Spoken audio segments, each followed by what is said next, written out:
WhatsApp guys, welcome to my channel NCERT blaster. Last class में हम लोगों ने जो है वो देखा था organisms with their taxonomic categories. ठीक है, लास्ट क्लास से हम लोग आगे कंटिन्यू करते हैं। हम लोगों ने लास्ट क्लास में कॉमन नेम्स एंड उनके बायोलॉजिकल नेम्स देखे थे। आई होप आप लोगों को जो प्रीवियस क्लासेस की वीडियोस है वो क्लियर अप हो गए होंगे। देखो क्या है, आप लोगों के लिए मैं समझ रही हूँ कि थोड़ा सा टफ जा रहा होगा, लेकिन हम लोगों को इसमें कोऑपरेट करके चलना है। इफ़ यू वांट मैं अगेन उन चीज़ों को क्लियर करूँगी। एंड हाँ, जो फर्स्ट एंड सेकंड वीडियोस में आपकी क्लैरिटी नहीं है, यदि उनसे रिलेटेड भी कोई डाउट हो तो आप लोग पूछ सकते हो बिल्कुल।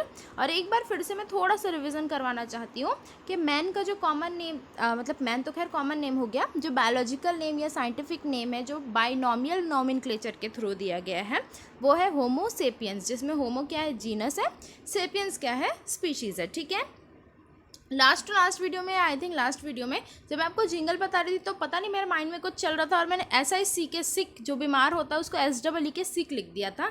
ठीक है, जो मैंने खुद बाद में नोटिस किया, तो उसके लिए I am sorry and please आप लोग कॉपरेट कीजिए। एंड बाकी सबके हम लोगों ने जो है बायोलॉजिकल नेम्स देख लिए थे, उनके genus, family, order, class, phylum सब देख लिया था। और इसको आप लोग अच्छे से पढ़ो, जहाँ भी डाउट हो बताना मेरे को कमेंट करके। ठीक है, आगे चलते हैं अपन लोग। देखो आज हमको क्या है, आज हमारा ये चैप्टर 1 का आपका लास्ट पार्ट होगा। इसके बाद हम लोग चैप्टर 2 स्टार्ट करेंगे एंड उसको भी हम लोग कंटिन्यू करेंगे। बाद में जब आपके एग्जाम्स आते हैं तो उस टाइम पे प्रॉपर रिविजन एंड देन फिर अपन जो है आपके क्वेश्चंस वगैरह सॉल्व करने के लिए भी ट्राई करेंगे। ठीक है, आगे देखते हैं क्या होता है टेक्सोनॉमिकल एड्स। ठीक है, taxonomic studies of various species of plants, animals and other organisms are useful in agriculture, forestry, industry and in general in knowing our bioresources and their diversity। ठीक है, कि हम लोग क्यों इतनी सारी चीज़ों के बारे में पढ़ रहे हैं। ऐसे तो पढ़ नहीं रहे हैं ना, आपने बायोलॉजी सब्जेक्ट लिया है तो कुछ ना कुछ सोच के लिया है। तो हम ये जो चीज़ें हैं ना, हम प्लांट्स के बारे में पढ़ते हैं, एनिमल्स के बारे में पढ़ते हैं, other organisms like micro organisms वगैरह के बारे में भी पढ़ते हैं। तो ये सब हमको कहाँ कहाँ पे यूज़फुल आते हैं, एग्रीकल्चर में यूज़फुल आते हैं बिल्कुल। कौन सा प्लांट कहाँ पे ग्रो करना चाहिए जो हमारी इकोनॉमी के लिए इंपॉर्टेंट है। फॉरेस्ट्री में यूज़ आते हैं। ठीक है, फॉरेस्ट प्रोडक्ट्स के लिए यूज़ आते हैं, इंडस्ट्रीज़ में भी यूज़ आते हैं, जैसे माइक्रो ऑर्गेनिजम्स वगैरह हो गए, ये सब आपकी बेकिंग इंडस्ट्री वगैरह में यूज़ आते हैं। And in general in knowing are bio resources, और हमारे आसपास जो भी बायो रिसोर्सेज है ना, जैसे कि अपन जो है बायोगैस प्लांट हो गया या फॉसिल फ्यूल से हम एनर्जीज ले सकते हैं, पेट्रोल वगैरह निकाल सकते हैं। ये तभी हमको पता चला ना जब हम लोगों ने बायोलॉजिकल थिंग्स की, स्पीशीज़ की जो है वो स्टडी की थी। तो इस वजह से जो है ये इंपॉर्टेंट है हमको पढ़ाई करना, किसका, प्लांट्स एंड एनिमल स्पीशीज़ का एंड डिफरेंट ऑर्गेनिजम्स का। These studies would require correct classification and identification of organisms. और प्रॉपर स्टडी के लिए हमको क्या चाहिए कि प्रॉपर क्लासिफिकेशन होना चाहिए किसी भी एनिमल का या प्लांट का। ठीक है, और उसका प्रॉपर आइडेंटिफिकेशन भी होना चाहिए। The identification of organisms require intensive laboratory and field studies. इन सब के लिए हमको अच्छे बड़े बड़े लेबोरेटरीज चाहिए, अलग अलग जगह के अलग अलग लेबोरेटरीज चाहिए। The collection of actual specimen of plant and animal species is essential and is the prime source of taxonomic studies. ठीक है, मेन जो एनिमल की स्पीशीज़ होती है ना, जैसा आप लोगों ने स्कूल में देखा होगा, जार जो होते हैं, ग्लास जार्स उसमें रहते हैं। जब आप कॉलेज में जाओगे तो वहाँ पे देखोगे कुछ प्लांट्स या एनिमल्स, जैसे कई बार स्टार फिश हो गया, ऑक्टोपस हो गया, इन सबको जार्स में प्रिजर्व करके रखा जाता है विथ प्रिजर्वेटिव्स। तो ये सब क्यों होते हैं, बड़े बड़े लेबोरेटरीज में से बहुत बड़े बड़े एनिमल्स को रखा जाता है, बहुत सारे प्लांट्स को रखा जाता है, ताकि उनके एग्जैक्ट फीचर्स को पढ़ सके, उनको अच्छे से प्रॉपर क्लासीफाइड कर सके, उनका सही आइडेंटिफिकेशन हो सके। ठीक है, these are also fundamental to studies and essential for training and systematics। ठीक है, systematics is a kind of branch of study बोल सकते हो, जो इन सारी चीज़ों के लिए होती है, इनकी पढ़ाई होती है। it is used for classification of an organism and the formation and the information gathered is also stored along with the specimens। ठीक है, और जो भी स्पेसिमेन हमको मिलते हैं उसके बारे में आइडेंटिफिकेशन करते हैं, क्लासिफिकेशन करते हैं, उनकी इन्फॉर्मेशन को अपने पास रखते हैं। फिर देखते हैं कि वो कौन से किंगडम का है, प्लांट है, एनिमल है, देन वो कौन से फाइला का है। ठीक है, इस तरीके से जो है हम उसका फर्दर क्लासिफिकेशन करते हैं till species. In some cases the specimen is preserve for future studies. कई जगह ऐसा होता है जहाँ पे कुछ दिक्कतें होती, कन्फ्यूजन होती है, या सडनली कुछ ऑड स्पीशीज़ आ जाता है, मतलब काफ़ी कुछ अलग हो जाता है, तो उसको फ्यूचर रेफरेंस के लिए भी रखा जाता है। Biologists have established certain procedures and techniques to store and preserve the information as well as specimens some of these are explain to help you understand the uses of these aids. ठीक है, क्या होता है ये जो add हम पढ़ रहे हैं ना, टेक्सोनॉमिक एड, ये इस टाइप का एड है कि एड एंड एडवाइस बोलते हैं ना अपन, किसी को देना है तो ये एक मेथड है, एक्चुअली में एक मेथड है कि प्रॉपर स्टडी का, प्रॉपर स्पेसिमेन के प्रिजर्वेशन का, किसी भी चीज़ को, किसी भी एनिमल को, प्लांट को प्रॉपर कैटेगराइज करने का, उसकी प्रॉपर टेक्सोनॉमिक हायरार्की निकालने का ये एक मेथड है सिंपल वे में। ठीक है, और कुछ नहीं है इसमें। हो सकता है आपको शॉर्ट नोट्स लिखने को आ जाए तो आप ये अपनी चीज़ें लिख सकते हो कि हमको प्लांट्स एंड स्पीशीज़ को प्रिजर्व करके रखना है, and we need to classify them and identify them, we can preserve them for our future use। ये सारी चीज़ें आप जो है पॉइंट वाइज इसमें लिख सकते हो। ठीक है, आगे चलते हैं। हर्बेरियम, हर्बेरियम को आप लोग मार्क करके चलो कि काफ़ी इंपॉर्टेंट है एग्ज़ाम पॉइंट ऑफ व्यू से। ठीक है, आपका जो एग्जामिनर होगा ना, आई थिंक उसका फेवरेट पार्ट होगा हर्बेरियम एग्ज़ाम में देने का। आपको किसी ना किसी, अभी तो बहुत सारे टर्म्स हो रहे हैं ना, ये टर्म वो टर्म, किसी न किसी टर्म में ये आपको मिलेगा ज़रूर। हो सकता है शॉर्ट नोट्स मिले, हो सकता है डेफिनेशन इसका लिखने को हो, लेकिन होगा ही। तो पढ़ते हैं क्या होता है। Herbarium is a store house of collected plant specimens that are dried, pressed and preserved on sheets. देखो क्या होता है, हर्बेरियम किसको बोलते हैं, एक फाइल होती है, उस फाइल जैसे आप प्रोजेक्ट फाइल बनाते हो उससे थोड़ा सा अलग होता है। बड़े बड़े ऑफिसेस में आप देखते हो कि फाइल्स जैसे होते हैं ना, वैसे ही होते हैं। उसमें क्या होते हैं, पेजेस होते हैं, एक साइड में वाइट होता है, इंटरलीफ पेजेस होते हैं, एक साइड वाइट पेज होता है, एक साइड लाइन्स रहते हैं। ठीक है, तो उसमें क्या करते हैं, अलग अलग प्लांट्स को ड्राई किया जाता है प्रॉपरली, उसको प्रेस करके उस शीट में प्रिजर्व करके रखते हैं। और साथ में क्या है ना, ये जो है प्रिजर्वेशन, ये जो ड्राई लीव्स होते हैं उनको वाइट वाले साइड में प्रिजर्व करके रखते हैं, एंड जो उनका लाइन वाला जो साइड होता है ना, उसमें उनकी इंपॉर्टेंस, उसकी स्पेसिफिकेशन लिखते हैं। ठीक है, तो ये क्या होता है ना, ये हमको किसी भी प्लांट या एनिमल, प्लांट की जो स्पीशीज़ है उसको प्रिजर्व करके रखने में काम आता है, और बेटर वे में उसका हमारे पास अच्छा खासा कलेक्शन हो जाता है। जैसे आप नीचे वाले डायग्राम में देखो, इतने सारे फाइल्स है ना, जैसे इसमें दिख रहा है आपको, ये जो ओपन कुछ फाइल्स दिख रहा है। ठीक है, ये टेबल्स में, वेट अ मिनट, ठीक है, ये जो टेबल्स में यहाँ पर है, ये लीव्स है और ये वाले साइड में कुछ लिखा रहेगा। सिमिलरली ये लीव्स है, ये वाले साइड में कुछ लिखा रहेगा। इस तरीके से क्या होता है, हर्बेरियम फाइल्स बनते हैं। आपको हो सकता है अलग अलग लीव्स दे दे, जैसे ब्रायोफाइटा वगैरह कुछ दे दें, या ऑसिमम वगैरह दे दें। उनको आपको ड्राई करना होगा प्रॉपरली, उसको प्रेस करना होगा, अच्छे तरीके से स्टिक करना होगा, देन उसका पूरा फाइलम, उसकी फैमिली, उसका डिवीज़न, सारी चीज़ें लिखनी होगी, उसकी मेडिसिनल इंपॉर्टेंस लिखने होंगे। तो इस तरीके से हो सकता है आपके स्कूल में जो है हर्बेरियम फाइल भी बनाने को बोला जाए। ठीक है, according to a universally accepted system of classification, these specimens along with their descriptions on herbarium sheet, जैसे मैंने बताया कि specimens भी होंगे और साथ में उनके description भी होंगे herbarium sheets में, become a store house और repository for future use। तो इसको एक स्टोर करके रखा जाता है कि फ्यूचर में कभी कुछ रेफरेंस लेना पड़े तो काम आएगा। The herbarium sheets also carry a label providing information about the date and place of collection। ठीक है, English, local and botanical names. देखो क्या क्या चीज़ें होती है इसमें, मार्क करके चलना है इसको आपको। क्या क्या होता है हर्बेरियम शीट्स में, यहाँ से यहाँ तक के लेके चलो। The herbarium sheets also carry a label, एक लेबल होना चाहिए उसमें, providing information about date and place of collection, कहाँ पर से कलेक्ट किया है, कौन से डेट में आपने कलेक्ट किया है।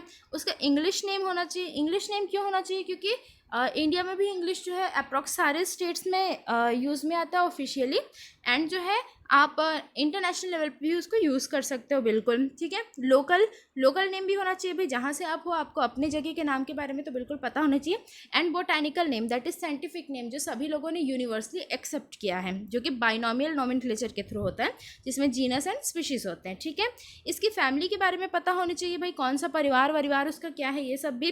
कलेक्टर्स नेम, मतलब जिसने उस लीफ को या उस स्पेसिमेन को कलेक्ट किया है उसका नाम, ये सारी चीज़ें आप हर्बेरियम शीट में मेंशन करोगे।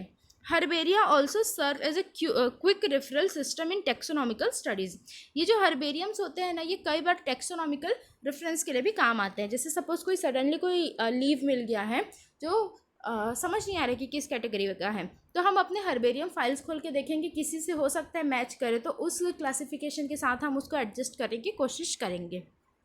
ये हुआ आपका। देन अपन आते हैं बोटैनिकल गार्डन्स में। ठीक है, ये सारे क्या है, काइंड ऑफ टेक्सोनॉमिकल एड्स चल रहे हैं अपने। तो बोटैनिकल गार्डन्स क्या होता है, these specialised gardens have collection of living plants for reference. देखो बोटेनिकल गार्डन, गार्डन मतलब है कि ड्राई स्पेसिमेन नहीं होगा, यहाँ पे जिंदा पेड़ होंगे, अच्छे खासे फलते फूलते पेड़ होंगे, ठीक है।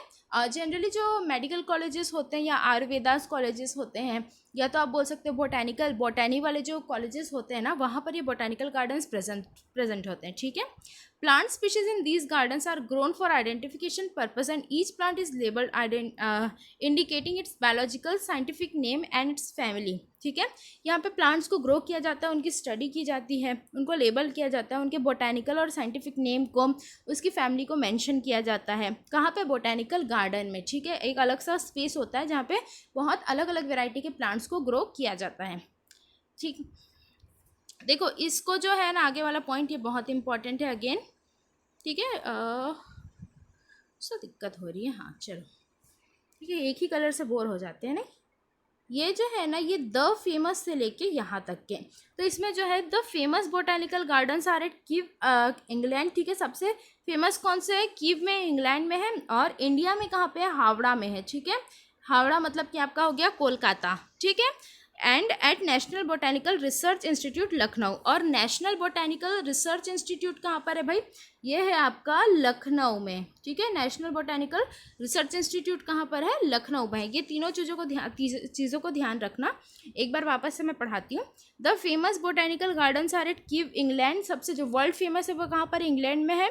इंडियन बोटेनिकल गार्डन कहाँ पर है? इंडिया का जो सबसे फेमस है वो हावड़ा में है, हावड़ा मतलब कोलकाता, इंडिया में है। And at national botanical research institute Lucknow, और ये जो बोटेनिकल रिसर्च इंस्टीट्यूट मतलब जहाँ पे प्लांट्स के ऊपर रिसर्च होती है वो कहाँ पर है? आपके लखनऊ में है। ये आप लोग को अभी भी काम आएगा, और इससे कई बार नीट में भी क्वेश्चंस आ सकते हैं, ठीक है। चांसेस बिल्कुल हैं, क्योंकि नीट टोटली एनसीईआरटी बेस्ड होता है। आप लोग ये मान के चलो, आप अभी इसको लाइन बाय लाइन इसलिए पढ़ रहे हो क्योंकि आपको इस साल का तो पेपर निकालना ही है, तभी आगे जा पाओगे। इसके अलावा आपको नीट भी क्लियर करना है, और ये फॉर श्योर उसमें काम आएगा। आगे चलते हैं। म्यूजियम क्या होता है? म्यूजियम सबको पता है, म्यूजियम के बारे में तो ऑलमोस्ट सभी जानते हैं। Biological museums are generally set up in educational institute such as schools and colleges. देखो बायोलॉजिकल म्यूजियम्स की बात चल रही है, ठीक है, नॉर्मल म्यूजियम्स की नहीं चल रही है। Museums have a collection of preserved plants and animal specimens for study and reference, ठीक है। इसमें क्या होता है? म्यूजियम में प्लांट भी होता है, प्लांट स्पेसिमेन, एंड साथ में एनिमल स्पेसिमेन भी होता है, ठीक है। Specimens are preserved in containers और जार्स, मैंने जैसा बताया था कि कंटेनर्स में या जार्स में इनको प्रिजर्व करके रखते हैं इन प्रिजर्वेटिव सॉल्यूशन। इसके लिए फॉर्मेलिन वगैरह का जो है प्रिजर्वेटिव सॉल्यूशन भी यूज़ किया जा सकता है। उससे क्या होता है ना, उससे वो प्लांट का जो मतलब कि जो प्लांट की स्पेसिमेन है या एनिमल का जो स्पेसिमेन है वो ख़राब नहीं होता। प्रिजर्वेटिव्स क्या करते हैं? प्लांट या एनिमल की जो ड्राइड बॉडीज़ होती है ना, उनको प्रिजर्व करके रखते हैं, ठीक है, simple. Plants and animal specimens may also be preserved as dry specimens. इनको जैसे प्लांट का हमने देखा हर्बेरियम में क्या होता है, ड्राई स्पेसिमेन की तरह भी इनको प्रिजर्व कर सकते हैं।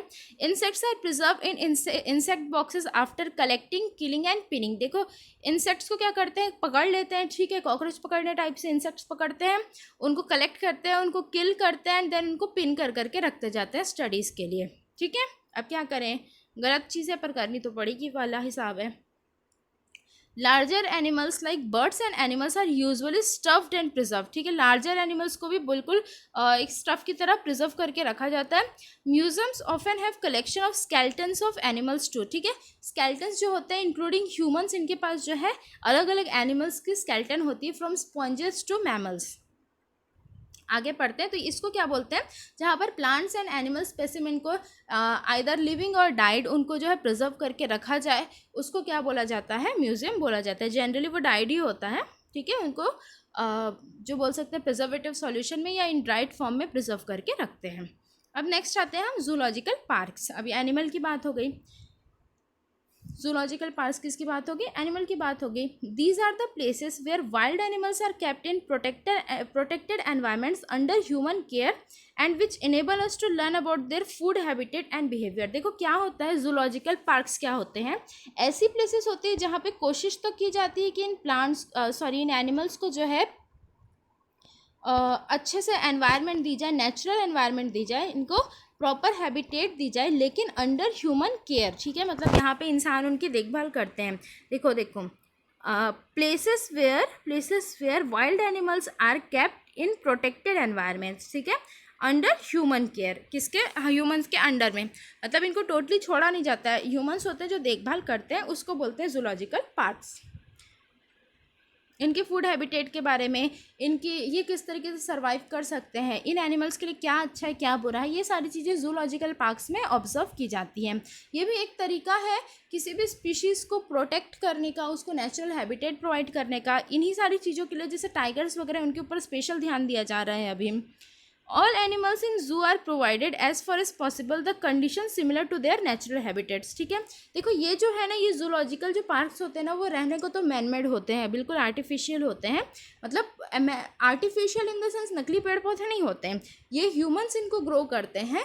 और कोशिश की जाती है कि जैसा नेचुरली फॉरेस्ट में जैसे वाइल्ड एनिमल्स रहते हैं ना, बिल्कुल वैसा कंडीशन दे पाए। और children's love visiting this parks commonly called zoos. आप लोग भी जब छोटे थे तो आप लोग को अच्छा लगता रहोगा ना, मम्मा जूस आएंगे, मम्मी भी बोलती रहोगी क्यों अपने दोस्तों से रोज़ मिलते हो, ठीक है। तो इस तरीके से जो है चीज़ें होती है। खैर आगे चलते हैं हम। की, ठीक है, जूलॉजिकल पार्क्स के बाद क्या आ गए, की। देखो ये जो है जूलॉजिकल पार्क्स के ये सारे एनिमल्स आप लोगों को जाने पहचाने लग रहे होंगे, ठीक है, घूमने जाते हो ना भाई। आगे चलते हैं।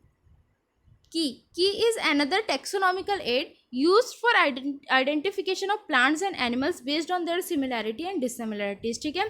की क्या है, की भी एक टैक्सोनॉमिकल एड है जो किसके लिए यूज़ होता है, आइडेंटिफिकेशन के लिए यूज़ होता है। कौन से प्लांट्स में सिमिलैरिटीज़ है, कौन से एनिमल्स में सिमिलैरिटीज़ है, ये सब देखने के लिए। की मतलब की बोलते हैं ना, किसी चीज़ का की फीचर क्या है, सिमिलरली वो भी ऐसे ही की है, ये कौन सा मतलब कहाँ की चाबी लग जाए टाइप से है, ठीक है। The keys are based on contrasting characters generally in pair called couplet, ठीक है। कपलेट मतलब कपल तो वैसे भी समझ आता है, अभी तो सबसे ज़्यादा यही समझ आता है कि पेयर में होता है। तो की मतलब ऐसे कैरेक्टर्स होते हैं जो दो स्पेसिमेंस के बीच में या दो एनिमल्स के बीच में या दो प्लांट्स के बीच में पेयरिंग कराएं, मतलब उनके सिमिलर कैरेक्टरिस्टिक्स को आइडेंटिफाई कर पाए। It represents the choice made between two opposite options, ठीक है, इनमें दो अपोजिट ऑप्शंस के बीच में चॉइस भी बनती है। This results in acceptance of only one and rejection of another. देखो इसका क्या मतलब है कि acceptance of only one and rejection of another, इसका मतलब है कि सपोज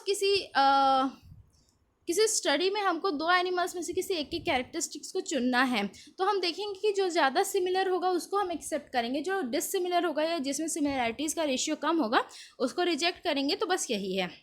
ईच स्टेटमेंट इन की इज़ कॉल्ड अ लीड। एक स्टेटमेंट को क्या बोलते हैं, की का लीड बोलते हैं। ये भी फिर से इंपॉर्टेंट चीज़ आ गई है कि each statement in the key is called what, lead बोला जाता है, ठीक है। ये भी वन लाइनर पूछ सकता है आपसे। Separate taxonomic keys are required for each taxonomic category such as family, genus, species for identification purposes. अलग अलग टेक्सोनॉमिक्स की ज़रूरत पड़ती है अलग अलग कैटेगरी के लिए, जैसे कि फैमिली के लिए अलग, जीनस के लिए अलग, स्पीशीज़ के लिए अलग और आइडेंटिफिकेशन पर्पजेज के लिए अलग, ठीक है। Keys are generally analytical in nature. जैसा मैंने बताया कि कीज़ क्या होते हैं, एनालिटिकल होते हैं, मतलब अपने एनालिसिस के बेसिस पे हम किसी की को फिक्स करते हैं कि कौन सा एनिमल हमको एक्सेप्ट करना है, कौन सा रिजेक्ट करना है किसी पर्टिकुलर कैटेगरी में, ठीक है। आगे चलते हैं हम। Flora, manuals, monographs and catalogues are some other means of recording descriptions, ठीक है। ये क्या है, ये कुछ चीज़ें हैं जो कि a kind of descriptive in nature, मतलब ये सारी चीज़ें क्या होती है जहाँ पे हम किसी प्लांट या एनिमल स्पीशीज़ का डिस्क्रिप्शन रिकॉर्ड कर सकें। They also help in correct identification. ये सही आइडेंटिफिकेशन में भी आपको बिल्कुल हेल्प करते हैं। Flora contain the actual account of habitat and distribution of plant of a given area. देखो फ्लोरा क्या होता है, फ्लोरा एक्चुअली में एक कलेक्शन, एक डिस्ट्रीब्यूशन होता है किसका, प्लांट्स का, इन अ गिवन एरिया, ठीक है। प्लांट्स का क्या होता है, फ्लोरा सिंपल सा वर्ड है, फ्लोरा डिनोट करता है किसी एक पर्टिकुलर एरिया में किस तरीके के प्लांट्स हैं, किस तरीके के एनिमल्स हैं, ठीक है। जैसे आपका हो गया दार्जिलिंग में आपको पता है कि टी लीव्स जो है उसकी काफ़ी अच्छी खेती होती है। वैसे ही आपको साउथ इंडिया में पता है कार्डेमम मतलब इलायची की काफ़ी अच्छी खेती होती है। तो ये क्या है, वहाँ का पर्टिकुलर फ्लोरा है। सिमिलरली आगे देखते हैं इसको। These provide the index to the plant species found in a particular area. जैसे मैंने बताया कि कौन से एरिया में किस तरीके के प्लांट्स मिलते हैं उसके बारे में हमको किसी भी जगह का फ्लोरा बताता है। Manuals are useful in providing information for identification of names of species found in area. Manuals क्या होते हैं? मैनुअल्स आर द, मतलब ये इन्फॉर्मेशन प्रोवाइड करते हैं, किसी भी चीज़ को आइडेंटिफाई करके उसका हमको इन्फॉर्मेशन देंगे कि किसी जगह पे किसी एरिया में कौन कौन सी स्पीशीज मिलती है, ठीक है। Monographs contain information on any one tax on, और मोनोग्राफ क्या करते हैं? किसी एक टेक्सॉन के ऊपर, ठीक है, सारे टेक्सॉन के ऊपर नहीं, किसी एक टेक्सॉन के ऊपर जो है हमको इन्फॉर्मेशन देते हैं। मतलब देखो इसका हायरार्की देखो, सबसे बड़ा क्या होगा? फ्लोरा होगा, जो पूरे के पूरे एक एरिया के प्लांट्स का डिस्क्रिप्शन देगा। मैनुअल्स जो होगा वो आइडेंटिफिकेशन या नेम्स ऑफ स्पीशीज़ के हमको बताएगा उसके बारे में किसी एरिया का, और मोनोग्राफ्स किसी एक टेक्सॉन के बारे में हमको बताएगा, ठीक है। तो ये जो है हम लोगों का चैप्टर इधर से एंड होता है। समरी जो है आप लोगों को पढ़नी है। क्वेश्चंस देखो, क्वेश्चंस बहुत ज़्यादा डिफिकल्ट नहीं है, ठीक है। Why are living organisms classified, आप बता सकते हो कि क्यों क्लासीफाई करते हैं। To know their real category और टू एग्जैक्टली आइडेंटिफाई देम, इस तरीके से आप अपने ओन वर्ड्स में इसको लिख सकते हो, ठीक है। बार बार क्लासिफिकेशन क्यों चेंज हो रहा है? क्योंकि हमको नई नई स्पीशीज़ मिल रही हैं, ठीक है। अलग अलग क्राइटेरिया जो है इसके बारे में आप बता सकते हो। इस तरीके से सारे क्वेश्चंस हैं, आप सॉल्व करो यदि आपको लगता है, ठीक है। की के बारे में क्वेश्चन नंबर 10 देखो, की के बारे में आपको देखना है तो कीज़ में हम लोगों ने कौन कौन सी चीज़ें देखी है वो आपको लिखना है। ये सारी चीज़ें जो मैंने आपको बताया था कि डिफाइन करने के लिए, तो फाइलम क्या होता है, एक फाइलम जो है वो सेकेंड सब डिवीज़न है। एक किंगडम के अंदर बहुत सारे फाइलम्स आ सकते हैं, ठीक है। Phylum comprises of these that, ये सारी चीज़ें आपको लिखनी है। जहाँ पर भी डाउट आते हैं, ये सारे डाउट्स आप कमेंट सेक्शन में कमेंट करो, और किसी क्वेश्चन में डाउट आता है तो वो भी कमेंट करो, वो भी हम लोग रिजॉल्व करेंगे, अलग से वीडियो बनाएंगे। और वीडियो अच्छा लगा हो तो वीडियो को लाइक करो, चैनल को सब्सक्राइब करो, बेल आइकॉन प्रेस करो, जितना हो सके शेयर करो, क्योंकि ज्ञान हमेशा बांटने से बढ़ता है। तब तक के लिए goodbye, take care, see you soon, और हम लोग मिलते हैं फिर नेक्स्ट चैप्टर के साथ। Bye bye.